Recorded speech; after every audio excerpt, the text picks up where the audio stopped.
In the year 536, a mysterious cloud blanked Europe, and it brought only cold and famine. The sun has given no light today. Is this the end of the world? Imagine waking up one morning and realizing that the sun is still in the sky, but it no longer looks like the sun you remember. The light is weak, the sky is strangely gray, and the world feels colder than it should. Days pass, but the darkness remains. Crops begin to fail, animals become harder to feed, food becomes more expensive, and nobody knows why. This was not a scene from a horror movie.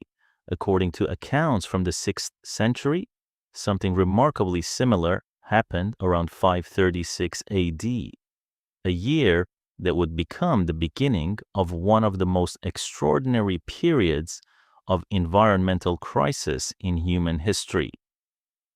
In the 6th century, most people lived close to the land. There were no supermarkets, no refrigerated warehouses, and no modern system capable of moving millions of tons of food from one continent to another. A farmer survived by growing enough food to feed his family until the next harvest. If the weather changed, everything could change with it. A little less rain might mean a smaller harvest. A little more cold might destroy a crop. But what happened around 536 was far more unusual. The climate itself appeared to turn against the people who depended on it. The world of 536 AD was already full of powerful empires and dangerous rivalries. In Constantinople, the Eastern Roman Emperor Justinian I was attempting to restore Roman power across the Mediterranean. Roman armies were fighting in Italy and North Africa. Farther east, the mighty Sasanian Persian Empire remained Rome's greatest rival. In China, competing kingdoms struggled for control. Across Europe, new kingdoms were rising from the ruins of the Western Roman Empire. Millions of ordinary people lived between these great powers, farming fields, raising animals, trading goods, and trying to survive. None of them knew that something far above their heads was about to change their lives. Then the sky changed. The Byzantine historian Procopius described a strange phenomenon in which the sun appeared to give light without its usual brightness. Instead of shining strongly, it seemed pale and weak, almost as if something had covered it. The daylight looked unnatural. The world seemed trapped beneath a strange veil. For people who had no understanding of atmospheric science, this must have been terrifying. The sun was one of the most reliable things in their lives. Every morning it rose, every evening it disappeared. But now, even during the day, its light seemed wrong. And the strangest part was that this was not simply a single cloudy day. The unusual conditions persisted. Ancient writers recorded a strange atmospheric and weather conditions, while modern scientists have found physical evidence suggesting that a major volcanic event occurred around this period. Enormous amount of volcanic material may have been thrown high into the atmosphere, where tiny particles could spread across large areas and block or reflect part of the sunlight. The result was a natural version of a dimmed sky, a phenomenon scientists today understand far better than the people who experienced it. But darkness was only the beginning. As sunlight decreased and temperatures fell, agriculture began to suffer. The growing season became shorter.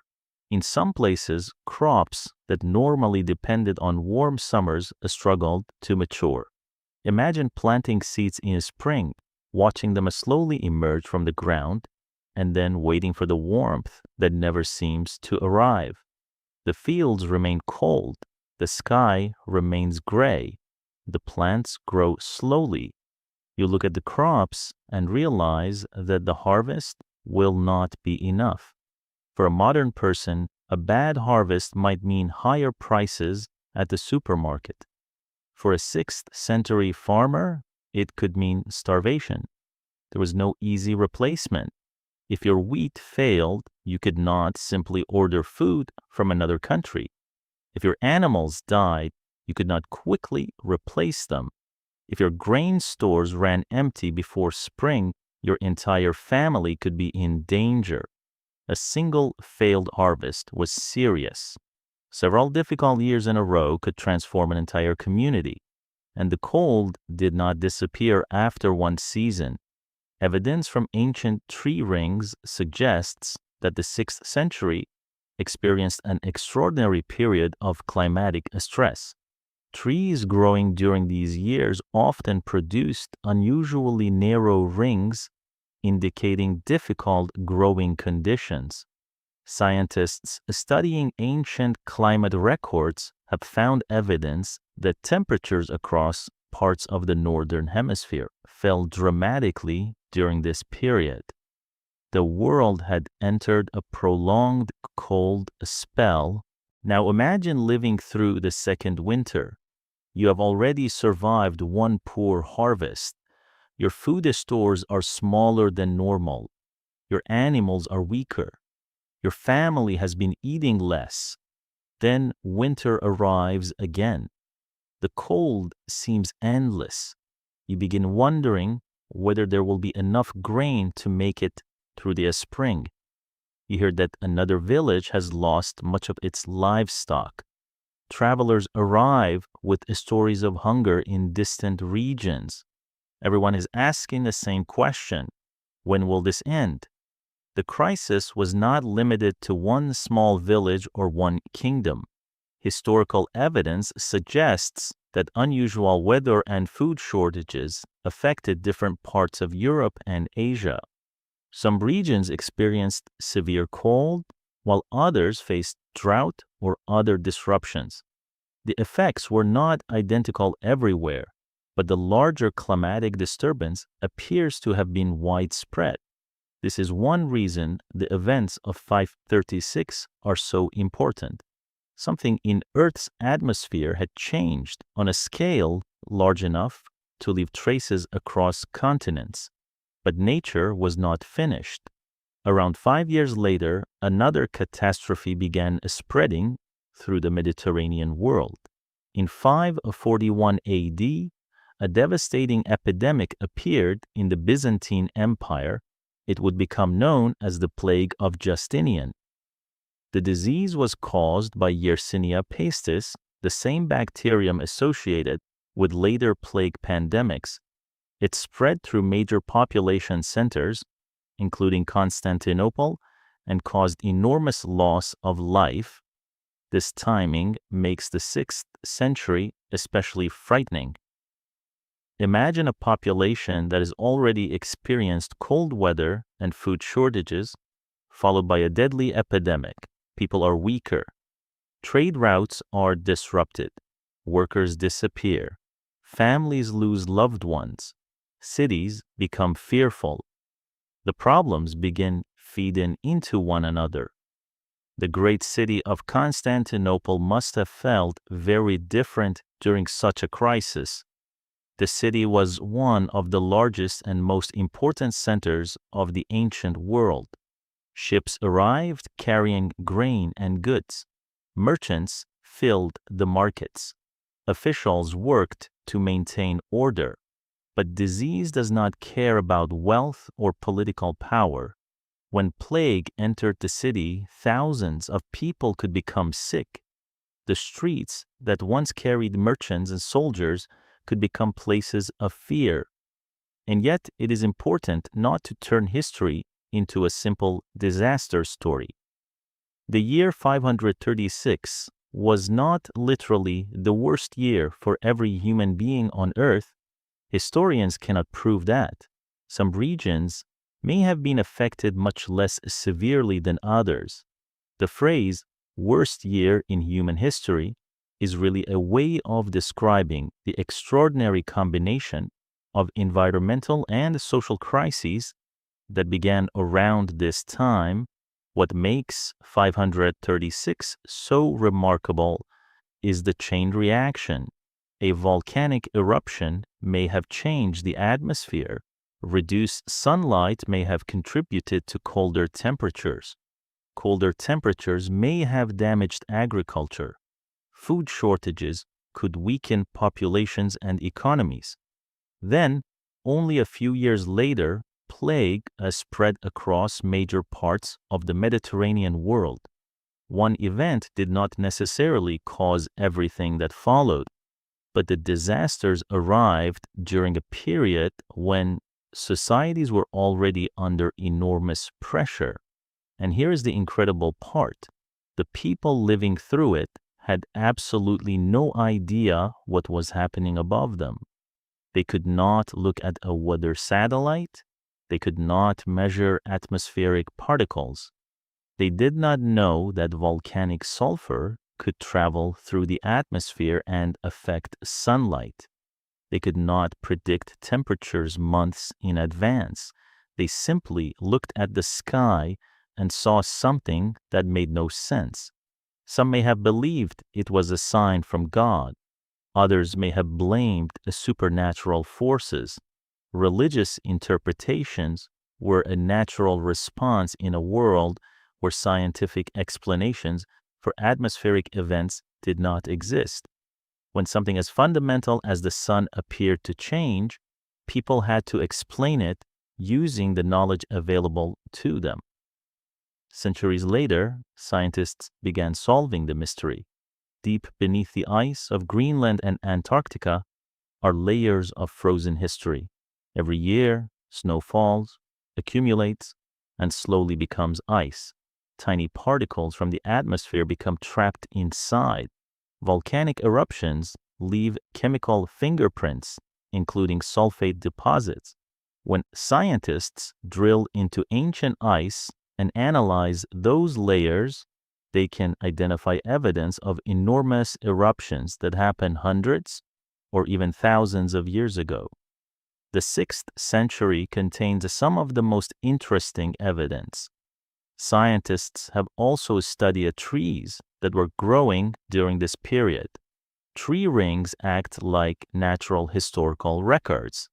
In favorable years, trees can grow more strongly. During difficult years, growth can become extremely limited. When researchers examine tree ring records from this period, they find evidence of severe environmental stress. It is almost as if the earth itself kept a diary. The ancient writers described the strange light. The trees recorded the cold. The ice preserved evidence of volcanic activity. And together, these clues allow modern scientists to reconstruct a disaster that happened more than 1,400 years ago. But perhaps the most important lesson of 536 is not about volcanoes. It is about human vulnerability. The people of the 6th century lived in a world where survival depended heavily on conditions they could not control. A farmer could work from sunrise to sunset and still lose everything because the summer was too cold. A merchant could travel for weeks and discover that food prices had doubled. A family could survive one difficult winter only to face another. A powerful emperor could command armies, but he could not command the sun. That is what makes the story of 536 so powerful. For a moment, nature reminded one of the world's most ambitious civilizations that human power has limits. The darkness eventually faded. The atmosphere slowly cleared. Temperatures recovered. But recovery took time, and the world had already changed. The 6th century continued to experience war, political instability, disease, and social transformation. The Eastern Roman Empire survived, but it would never again be exactly the same world it had been before these crises. And the people who lived through the darkness disappeared one generation at a time. Their names are mostly forgotten. We do not know the names of the farmers who watched their crops fail. We do not know the names of the mothers who worried about feeding their children through another winter. We do not know the names of the villagers who stared at the strange, pale sun and wondered whether it would ever shine normally again. But their world left evidence behind. Their trees still speak. The ice still remembers. And ancient writers left behind descriptions that allow us to glimpse their fear and confusion. More than 14 centuries later, we can finally understand something they could not. The sun had not died. The world had not ended. High above them, the atmosphere had been altered by forces they could not see. And eventually, the light returned. But for the people of 536 AD, there was no way to know that. They had to wake up each morning, look at the strange sky, walk into the cold fields, and simply hope that tomorrow would be better. And perhaps that is the most haunting truth about the so-called worst year in human history. The people who lived through it did not know they were living through history. They were simply trying to survive another day.